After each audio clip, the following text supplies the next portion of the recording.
किस श्राप के कारण स्त्री समय से पहले ही विधवा हो जाती है और वह कौन से कार्य हैं जो पतिव्रता स्त्री को अपने जीवन में कभी नहीं करने चाहिए, जिसकी वजह से स्त्रियां समय से पहले ही विधवा हो जाती हैं, जानेंगे एक कथा के माध्यम से। मित्रों, एक बार माता लक्ष्मी भगवान विष्णु से पूछती हैं कि हे प्रभु, औरत समय से पहले क्यों विधवा हो जाती है? तो भगवान विष्णु कहते हैं, आज अचानक से तुम मुझसे यह प्रश्न क्यों पूछ रही हो? तो माता लक्ष्मी कहती हैं, प्रभु, जब मैं आपसे मिलने के लिए आ रही थी तो मैंने मृत्युलोक में देखा कि 3 स्त्रियां जो आपस में सहेली थीं और उनमें से 2 स्त्रियां समय से पहले ही विधवा होकर दुखी जीवन व्यतीत कर रही थीं, जबकि उनमें से एक स्त्री सुहागन होकर के अपने पति के साथ सुखी जीवन जी रही थी।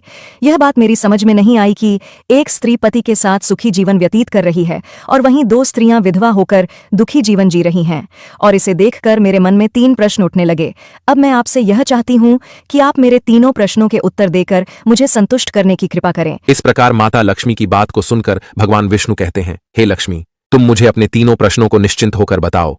मैं तुम्हें तुम्हारे प्रश्नों के उत्तर देकर तुम्हें पूरी तरह से संतुष्ट करने का प्रयास करूंगा। अब माता लक्ष्मी कहती है, प्रभु, मेरा पहला प्रश्न है, कौन सी स्त्री समय से पहले विधवा हो जाती है और दुखी जीवन व्यतीत करती है? और मेरा दूसरा प्रश्न है, कौन सी स्त्री को जीवन में कभी सुख शांति नहीं मिलती? और मेरा तीसरा प्रश्न है, वह कौन सी चीज है जो एक पत्नी अपने पति के मांगने पर भी पति को नहीं देती? इस तरह माता लक्ष्मी के तीनों प्रश्नों को सुनकर भगवान विष्णु कहते, तुम जिन स्त्रियों की बात कर रही हो उसमें से 2 स्त्रियां समय से पहले ही विधवा होकर अपना दुखी जीवन जी रही हैं, और वहीं पर एक स्त्री सुहागन होकर अपने पति के साथ सुखी जीवन व्यतीत कर रही है। तुम जानना चाहती हो आखिर ऐसा क्यों है? तो मैं तुम्हें एक छोटी सी कहानी सुनाता हूं, और इस कहानी को बहुत ही ध्यान से सुनना, क्योंकि आधी अधूरी कहानी सुनने वालों को आधा अधूरा ही ज्ञान प्राप्त होता है, जो जीवन में कभी काम नहीं आता। और यदि तुमने ध्यान से सुना तो तुम्हारे तीनों प्रश्नों के उत्तर इसी छोटी सी कहानी को सुनकर तुम्हें मिल जाएंगे और तुम्हें संतुष्टि प्राप्त होगी। फिर माता लक्ष्मी कहती हैं, प्रभु, आप कहानी शुरू करो, मैं कहानी को पूरे मन से सुनूंगी, और जब तक आप कहानी सुनाएंगे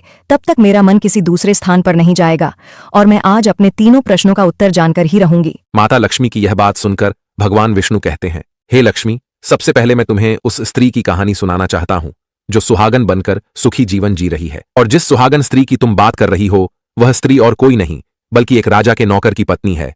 और वह स्त्री जिस नौकर की पत्नी है, उस नौकर को उस पर पूरा विश्वास है कि मेरी पत्नी एक चरित्रवान और पतिव्रता स्त्री है जिसकी वो दूती कर देती थी। और मंत्री ने उस दूती को सारी बात बताई और कहा, तू कैसे भी करके उस नौकर की पत्नी से मेरा संपर्क करवा दे, इसके बदले तुझे जितना धन चाहिए मैं उतना धन देने को तैयार हूं। इस तरह मंत्री की बात सुनकर दूती कहने लगी, मंत्री, तुम जिस औरत के बारे में बात कर रहे हो वो औरत पूरी तरह से पतिव्रता है, और वो किसी के बहलाने फुसलाने से तुमको मटका और कतार नहीं देगी, और वो तेरी ओर थूकेगी भी नहीं, और उसके परिवार के व्यक्ति बहुत खूंखार है जो तेरी खाल उतार लेंगे। ये बात सुनकर मंत्री कहने लगा, यदि तू मेरा उससे संपर्क नहीं करवा सकती है तो एक काम कर दे, उसके घर जाकर उसका मटका और कतार चुराकर मुझे दे दे, और उसकी पत्नी के गुप्तांग के पास यदि कोई निशानी हो तो वह निशानी मुझे देखकर बता दे, फिर मैं तुझे मुंह मांगा इनाम दूंगा, तुझे जितना धन चाहिए उतना धन मैं दूंगा, बस तू मेरा यह काम कर दे। मंत्री की ये बात सुनकर दूती धन के लालच में आ गई और उसने कहा, ठीक है, मैं तुम्हारा काम अवश्य करूंगी, लेकिन मुझे मुंह मांगा धन देना पड़ेगा। मंत्री ने कहा,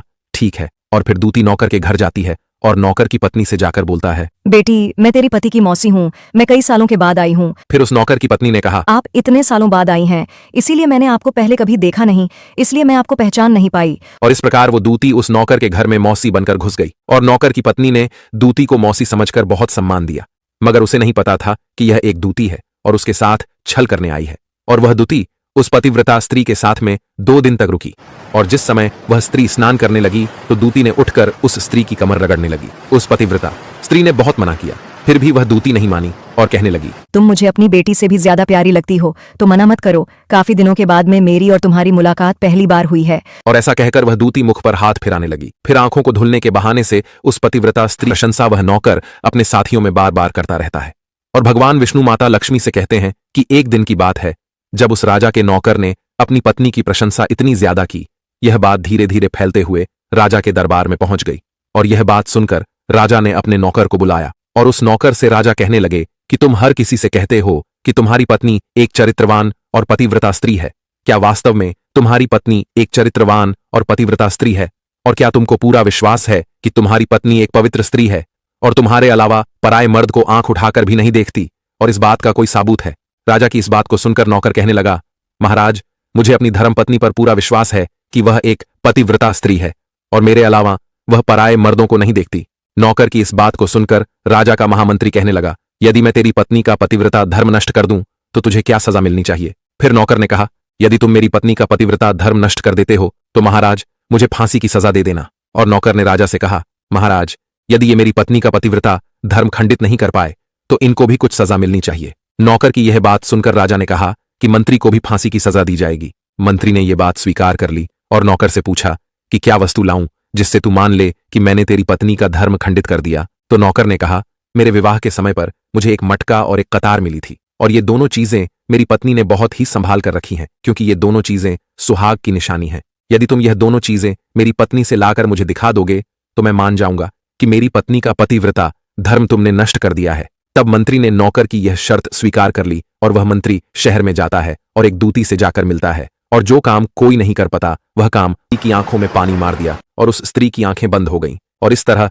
गुप्तांग के पास में जांघ पर एक तिल था जो दूती ने देख लिया और उसका काम बन गया। और जब स्नान करने के बाद में नौकर की पत्नी रसोई में खाना बनाने लगी तो दूती को मटका और कतार चुराने का मौका मिल गया और उसने मटका और कतार चुरा लिया और वहां से ये दोनों चीजें चुराकर भाग गईं और सीधा जाकर मंत्री के पास पहुंची और उस मंत्री को मटका और कतार दे दिया और उस नौकर की पत्नी के जांघ पर तिल की निशानी है ये भी बता दिया।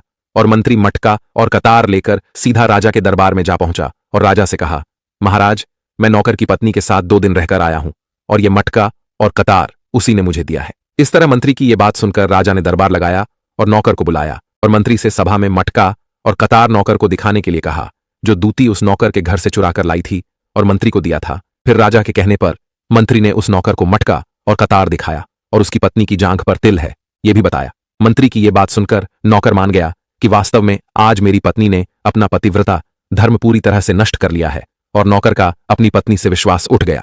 फिर राजा ने शर्त के मुताबिक नौकर को फांसी की सजा सुनाई और 15 दिन बाद फांसी देने का आदेश दिया और कहा कि नौकर को 15 दिन के बाद फांसी पर चढ़ाया जाएगा। और फिर नौकर से उसकी अंतिम इच्छा पूछी गई और नौकर ने कहा कि मेरी अंतिम इच्छा ये है कि मैं आखिरी बार अपनी पत्नी से मिलना चाहता हूं। और इस तरह राजा ने नौकर को आज्ञा दी कि तुम अपनी पत्नी से मिल सकते हो। फिर नौकर अपने घर गया और अपनी पत्नी से कहने लगा कि तुमने मेरे साथ बहुत बड़ा विश्वासघात किया। मैंने तुम पर विश्वास करके राजा के सामने मंत्री से ऐसी शर्त लगाई थी और राजा के दरबार में मैंने कहा था कि मेरी पत्नी एक चरित्रवान और पतिव्रता स्त्री है और उसके पतिव्रता धर्म को कोई नष्ट नहीं कर सकता। यदि कोई नष्ट कर देगा तो मुझे फांसी लगा देना। और तुमने पतिव्रता धर्म नष्ट कर दिया। अब मुझे 15 दिन के बाद में फांसी दे दी जाएगी। तुमने मेरे साथ विश्वासघात किया है। नौकर की ये बात सुनकर उसकी पत्नी ने उसे दूती वाली सारी बात बताई, मगर नौकर को अपनी पत्नी पर विश्वास नहीं हुआ और नौकर राजा के दरबार में पहुंच गया। फिर राजा ने उसे कैद में डलवा दिया। अब नौकर की पतिव्रता पत्नी अपने पति को बचाने के लिए राजा के दरबार में जा पहुंची और राजा से अपने आप को नचनिया बताकर नाच दिखाने की आज्ञा मांगने लगी। और स्त्री की सुंदरता देखकर राजा ने नाचने की आज्ञा दे दी और सभी मंत्री सभा उपस्थित होकर इस सुंदर स्त्री का नाच करवाने की पूरी व्यवस्था करने लगे। और फिर सब मंत्री, महामंत्री, राजा आदि दरबार में उसका नाच देखने के लिए पहुंच गए। और फिर उस नौकर की पतिव्रता पत्नी ने जब नाचना शुरू किया तो उसका नाच देखकर राजा बहुत मोहित हुए। और फिर राजा ने कहा, तुम मुझसे क्या मांगना चाहती हो? मांगो, तुम जो भी मांगोगी मैं तुम्हें दूंगा। फिर उस नौकर की पत्नी ने कहा, महाराज आपकी सभा में एक चोर है जिसने मेरी सोने की अंगूठी चुराई है और उसे फांसी की सजा दे दीजिए। ये बात सुनकर राजा ने कहा, उससे अपने पति का नाम लेती हैं और उनको हमेशा नाम से ही बुलाती हैं। वे स्त्रियां समय से पहले ही विधवा हो जाती हैं और बिना पति के दुखी जीवन व्यतीत करती हैं, क्योंकि यदि कोई स्त्री अपने पति का नाम मुंह से लेती है तो पति की उम्र कम हो जाती है और समय से पहले ही उस स्त्री के पति की मृत्यु हो जाती है और स्त्री समय से पहले ही विधवा होकर एक दुखी जीवन जीती है। बस यही कारण है कि तुम जिन 3 सहेलियों की बातें कर रही थीं उनमें से 2 विधवा इसी कारण से हुई हैं और उनमें से एक नौकर की पत्नी थी जो पतिव्रता स्त्री थी। यह स्त्री कभी भी अपने पति का नाम मुंह से नहीं लेती थी, जिसके कारण वह आज भी सुहागन है और सुखी जीवन व्यतीत कर रही है। और वो दोनों स्त्रियों जो समय से पहले विधवा होकर दुखी जीवन जी रही हैं, वो हमेशा अपने पति को नाम लेकर बुलाती रहती थीं, जिसके कारण उनके पति की उम्र कम होती चली गई और फिर उन दोनों के पति की मृत्यु समय से पहले ही हो गई और दोनों स्त्रियां विधवा हो गईं और आज वह दुखी जीवन जी रही हैं। इसलिए किसी भी स्त्री को अपने पति का नाम अपने मुंह से नहीं लेना चाहिए। और तुम्हारा दूसरा प्रश्न था, कौन सी स्त्री को जीवन में कभी सुख नहीं मिलता है और वो पति के होते हुए भी सदा दुखी जीवन जीती है? तो समझ लो, जो स्त्रियां अपने पति की बिना अनुमति लिए किसी तीर्थ स्थान या उत्सव में जाती हैं वो कभी सुखी जीवन नहीं जी पाती हैं। ऐसी स्त्रियां जीवन भर दुखी ही रहती हैं और उन्हें पति का प्रेम कभी नहीं मिलता। और भगवान विष्णु माता लक्ष्मी से कहते हैं, तुम्हारा तीसरा प्रश्न था कि ऐसी कौन सी चीज है जो एक पत्नी अपने पति को मांगने से भी नहीं देती है? तो समझ लो, वह चीज गाली है। एक संस्कारी और चरित्रवान स्त्री कभी भी अपने पति को गाली नहीं देती है, और जो स्त्रियां अपने पति को गाली देती हैं वो स्त्रियां कभी चरित्रवान नहीं होती, और ऐसी स्त्रियां जीवन भर दुखी रहती हैं, उसके जीवन में कभी सुख नहीं आता, और समय से पहले ही ऐसी स्त्रियां विधवा हो जाती हैं। और इस प्रकार माता लक्ष्मी कहानी सुनने के बाद में पूरी तरह से अपने तीनों प्रश्नों का उत्तर पाकर संतुष्ट हो जाती हैं और कहती हैं, क्या प्रभु वास्तव में जो स्त्री चरित्रवान होती है वह कभी दुखी जीवन नहीं जीती है? तो भगवान विष्णु कहते हैं, नहीं, क्योंकि ऐसे घर में लक्ष्मी का सदा वास होता है और वह घर धन दौलत और खुशियों से हमेशा भरपूर बना रहता है, और चरित्रवान स्त्रियां हमेशा घर को स्वर्ग बना देती हैं। मित्रों, अगर आपको यह कहानी अच्छी लगी हो तो कमेंट्स में जय श्री विष्णु जरूर लिख देना और वीडियो को लाइक करके चैनल को सब्सक्राइब कर देना। तो बोलो जय माता लक्ष्मी की। ठीक है, बताओ मेरे दरबार में तुम्हारा चोर कौन है? मैं उसको फांसी की सजा जरूर दूंगा। और फिर उस नौकर की पतिव्रता स्त्री ने कहा, महाराज, और कोई नहीं, आपके मंत्री ने ही मेरी अंगूठी चुराई है, आप इनको फांसी की सजा दें। जैसे ही मंत्री ने सुना कि ये स्त्री मुझे चोर बता रही है तो तुरंत मंत्री कहने लगा, महाराज, मैं कसम खाकर कहता हूं कि मैंने इसकी अंगूठी नहीं चुराई है और मैंने इसे आज तक कभी देखा ही नहीं है, तो मैं इसकी अंगूठी कैसे चोरी कर सकता हूं? मैंने आज तक इसकी शक्ल ही नहीं देखी है, आज पहली बार मैं इसकी शक्ल देख रहा हूं। और जैसे ही मंत्री ने कहा कि मैंने इस स्त्री की आज तक शक्ल ही नहीं देखी है तो वो स्त्री कहने लगी, महाराज, इस मंत्री ने मुझे पहले कभी देखा ही नहीं, तो आप इससे ये पूछो कि यह मटका और कतार कहाँ से लाया है। और मैं उसी नौकर की पत्नी हूँ जो आपके यहाँ पर नौकरी करता है, और आप मेरे निर्दोष पति को फांसी पर चढ़ाने वाले हैं, इसीलिए मुझे नचनिया बनकर आना पड़ा।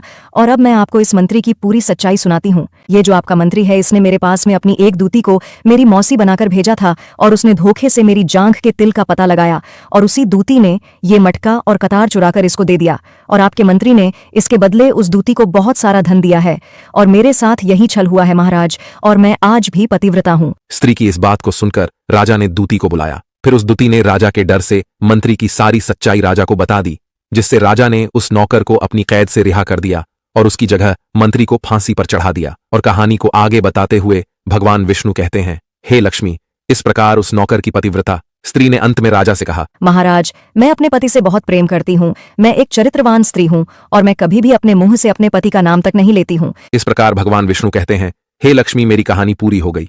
अब तुम अपने तीनों प्रश्नों के उत्तर सुनो। तुम्हारा पहला प्रश्न था, कौन सी स्त्री समय से पहले विधवा हो जाती है? तो जो स्त्रियां अपने मुंह